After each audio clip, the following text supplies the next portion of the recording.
Kaman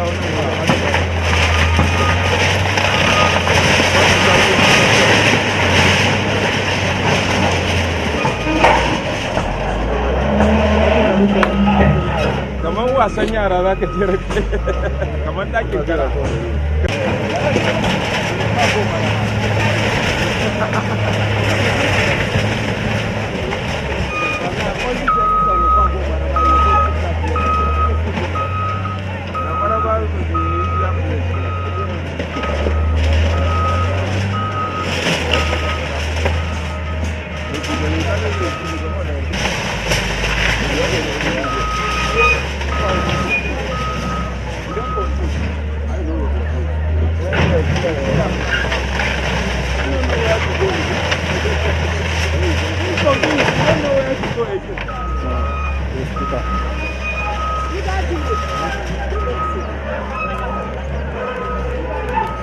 Yes, you know, we started a special operation based on the directive of the Honorable Minister, FCT Barrister Nyesom Wike, to ensure that the city center is rid of every form of nuisances and criminalities.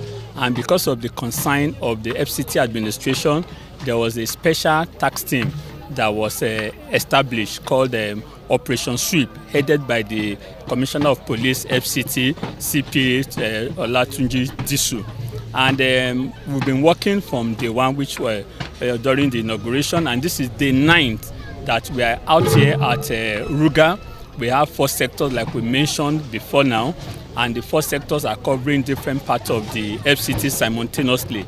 But presently, this sector is at Ruga village, where we have a lot of shanties and illegal structures on people's plots of land.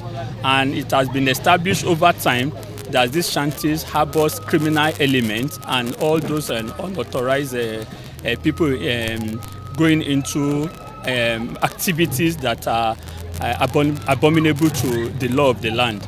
And that's why we are here this morning, to ensure that we remove it. And you should see it's also close to the rail corridor, and we must always make the rail corridor safer for all those who are using the metro line.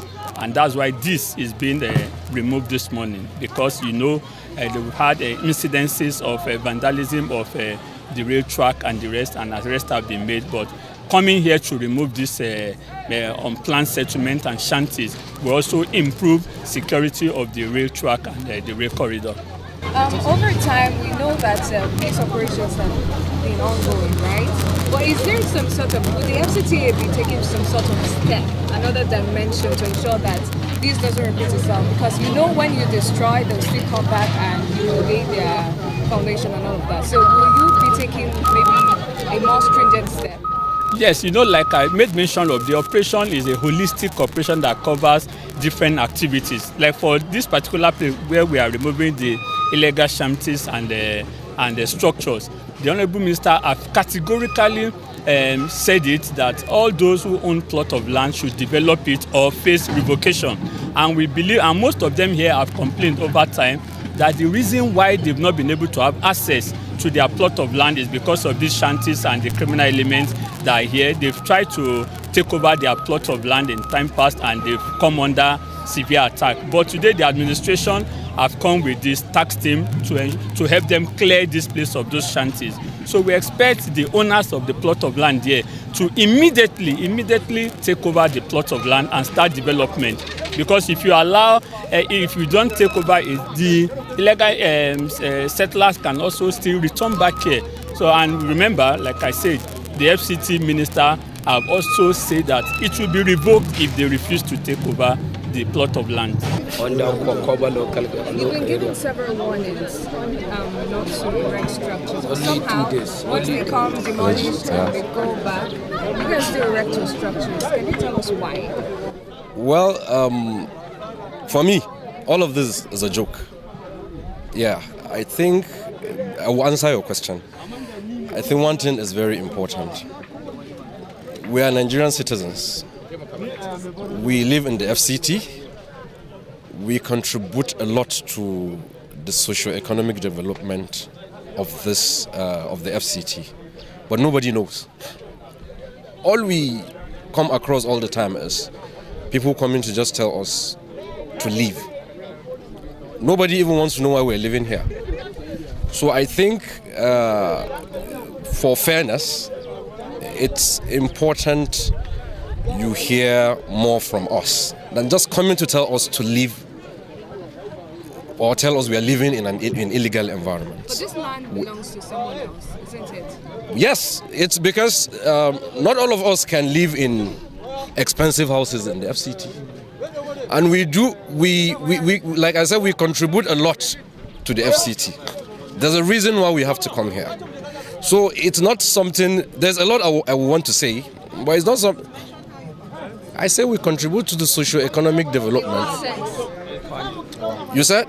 In what sense? Some of us are farmers, some of us are drivers, some of us are bricklayers. We do a lot of things. Most of these beautiful houses built in Abuja are built by some of us. But we cannot live in those houses. Laborers. Different kind of things. You understand?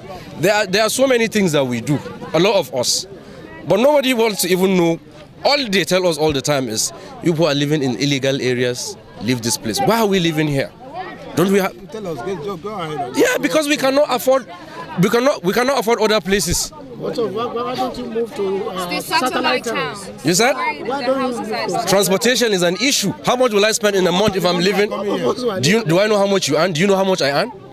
So you're saying you can't. Let me give you an example. Let me give you an example. If I'm a laborer, for example, and per day I earn 4,000 naira, how much food am I going to eat? If I live in Nyanya, for example, how much will I spend from Nyanya to town if I'm to build somebody's house in Maitama? What's the appeal? What's the appeal? Exactly. Look at houses in Wike here.